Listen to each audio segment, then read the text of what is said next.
Esta es la noticia que sacude y concentra la atención mediática de toda América Latina. Horas después de dar un golpe de Estado, el ahora vacado presidente Pedro Castillo fue detenido, dicen distintos medios. Casi en paralelo, la Fiscalía de la Nación anunciaba medidas en su contra. Hoy Perú vive una crisis de gobernabilidad. Todas las versiones apuntan a una serie de hechos que consumaron la traición de Castillo, abandonando el perfil de izquierda del partido que lo llevó al poder y las promesas a su pueblo. El maestro de escuela transó con sectores de la derecha neoliberal peruana, pisoteando los anhelos de las mayorías populares que veían en su discurso la esperanza de mayor equidad y justicia. Los detalles a continuación.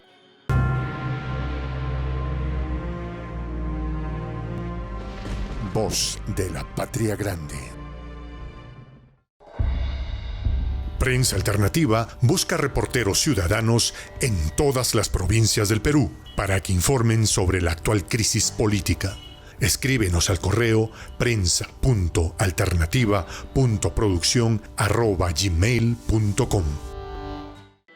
Como era de esperar, viniendo de quien faltó a la confianza de la izquierda peruana, Pedro Castillo ha terminado de manera escandalosa su mandato presidencial.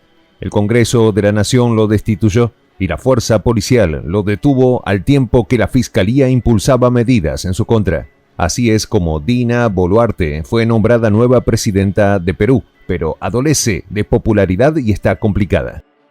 Según fuentes locales, sobre la detención de Castillo, Aníbal Torres, ex primer ministro, sería su abogado defensor.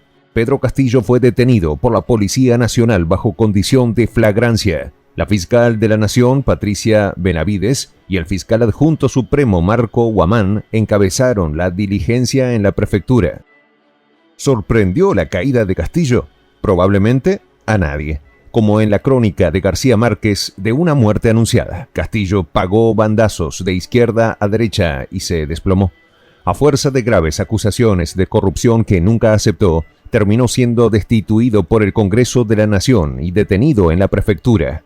Así ha protagonizado el caos político que sacudió al país. Se dice que en medio de la crisis política más profunda de su gobierno, Castillo anunció la recomposición de su tercer gabinete de ministros, presidido por Héctor Valer, un congresista electo por el ultraderechista Partido Renovación Popular y con varias acusaciones. A ello se sumó la dudosa integridad moral y escasas calificaciones de otros miembros del gabinete. Ante semejante descalabro y expresiones de rechazo e indignación contra Castillo, diversos colegas suyos lamentaron que al final habían perdido la batalla porque se impusieron la informalidad, el chantaje neoliberal, la presión del conservadurismo y los intereses corporativos. Y abundan detalles de que Castillo no gobernó con transparencia, que recibió a empresarios en su domicilio particular y que fue denunciado por el otorgamiento de licencias estatales en favor de allegados de cobros para ascensos policiales. A la derechización de Castillo se agregaron cargos sobre un supuesto accionar corrupto del círculo de asesores que actuaban como un gabinete en la sombra.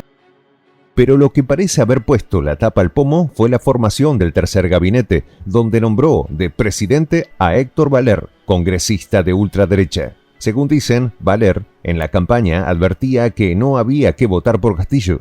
Finalmente, tras ser expulsado, Valer formó la agrupación Perú Democrático con disidentes del Perú Libre. A juicio de analistas, la conformación del efímero tercer gabinete de Castillo expresó una corriente política conservadora con respecto a los derechos ciudadanos, ortodoxa en el manejo económico y contraria a las pocas reformas hechas por gobiernos anteriores para mejorar la educación universitaria y el sistema de transporte público. Para colmo, lo que no es un dato menor, mientras Castillo le prestaba su sombrero a Bolsonaro y se hacían alegres fotos, avanzaba sin autocríticas por las graves denuncias contra Valer. Hacia la conformación de un cuarto gabinete. El resto de la historia ya es conocida. El Congreso encontró motivos de sobra para vacarlo bajo la ambigua figura de incapacidad moral permanente que lapidó su gobierno. Sobre la repercusión del golpe de Estado, se ha comentado que la Junta de Fiscales Supremos habían anunciado acciones legales contra el golpe perpetrado por Castillo y calificado como quebrantamientos del orden constitucional. La advertencia la transmitieron en un mensaje de video los fiscales supremos peruanos. Según Benavides, ninguna autoridad puede ponerse por encima de la Constitución y debe cumplir sus mandatos constitucionales. Previamente, imágenes de TV mostraron al exmandatario y miembros de su familia, incluida su esposa Lilia Paredes, abandonando Palacio de Gobierno. Castillo, Paredes, sus hijos y su cuñada Jennifer Paredes fueron captados retirando sus pertenencias en bolsas. Las fuentes describen que en dicha acción el expresidente estuvo acompañado por el asesor de la PCM y ex jefe de gabinete de ministros, Aníbal Torres, que fue el primer ministro y luego, por su condición de abogado, terminaría siendo también su defensor en esa causa. Pero, ¿cómo fue la secuencia de los hechos que determinó la vacancia de Castillo? Veamos. El miércoles 7, el Congreso tenía programado a las 3 p.m. debatir la tercera moción de vacancia contra Castillo. Dada la coyuntura, la sesión fue adelantada a partir de las 12:30. Al iniciar la cita, el presidente del Legislativo, José Williams, señaló que este poder del Estado no acataría la disolución. Aún así, el pedido de destitución del mandatario por permanente incapacidad moral recibió 101 votos a favor, de los 87 constitucionalmente necesarios. Los únicos parlamentarios en rechazar la moción fueron Hamlet Echeverría, Margot Palacios, Janet Rivas y Jaime Quito. Se abstuvieron Silvana Robles, Guido Bellido, Samuel Coaila, Elizabeth Taipe, Katy Ugarte y Lucinda Vázquez. Las fuentes señalan que la crisis se agudizó tras la decisión del ya expresidente de disolver el Congreso y de instaurar un gobierno de excepción que, tal como se lo oyó decir en el video, gobernaría a través de decretos de ley. Como era de esperar, ese asunto precipitó los cuestionamientos a Castillo provenientes, según se dice, de parte de la oposición y de otras autoridades del Estado. En esa ola de reacciones estaban incluidos la policía y hasta las Fuerzas Armadas. Fue así que, como reacción en cadena, se produjo otra ola, pero de renuncias de altos funcionarios comprendidos, entre ellos varios ministros y embajadores. Fue por esa razón que los miembros del Congreso adelantaron unas horas la sesión para debatir la vacancia contra Castillo, que finalmente terminó en la destitución con los 101 votos.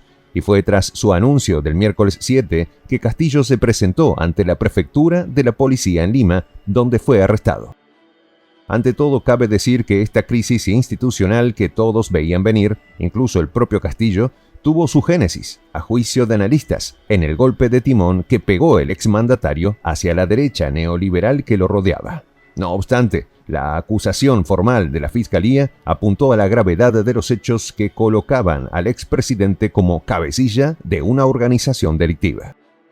Es más, la fiscal de la Nación llegó a decir que se estaba produciendo una feroz obstrucción a la justicia, desde lo que calificó como una red enquistada en el gobierno y dijo textual: esto con la finalidad de copar, controlar y direccionar procesos de contrataciones para obtener ganancias ilícitas.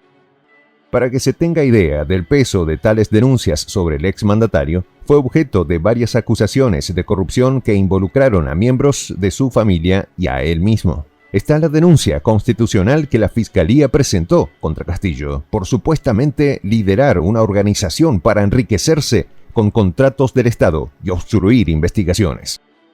Algunos analistas señalan que tras la asunción como presidente de Castillo, en julio de 2021, vivió varias crisis de gobierno que lo obligaron a reemplazar su cartera de ministros en más de una ocasión.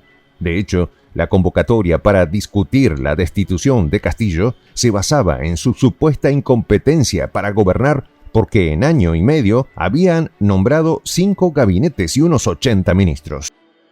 Pero el verdadero torbellino político se originó cuando el expresidente se enfrentó a una serie de confrontaciones en el seno de Perú Libre, el partido que lo llevó al poder. El detonante fue el pedido de renuncia a su primer ministro Guido Bellido. Por ello le llovieron a Castillo reproches de quienes consideraron una traición a las mayorías que esperaron años para llegar al poder. Una de las voces que se levantó con más fuerza en contra de Castillo fue la de la legisladora Silvana Robles, que no solo le reprochó que cediera a presiones de la derecha y de grandes conglomerados económicos del país, sino que vaticinó lo que luego ocurrió, la caída de su propia presidencia. La transformación camaleónica experimentada por el maestro de escuela devenido presidente deja una enseñanza a todo el que se perfila de izquierda y se arropa, coquetea y cede a las presiones neoliberales, dando la espalda a la sagrada promesa popular. Por eso, Castillo se ganó la tacha de traidor y está pagando el más caro de los costos políticos para un gobernante. Fue preso y pide asilo político. Soy el Juan José del Castillo, director del canal Prensa Alternativa. Si quieres ser parte de la comunidad de la Patria Grande, suscríbete a nuestro canal. Si es que quieres que te lleguen las notificaciones cada vez que subimos un video, activa la campanita. Si quieres apoyar a nuestro canal económicamente, puedes hacerlo a través de PayPal. El enlace está en la descripción del video. A nombre del equipo de Prensa Alternativa, me despido con esta expresión en el quechua milenario, Tupananchis Kama, cuya traducción es hasta volvernos a encontrar.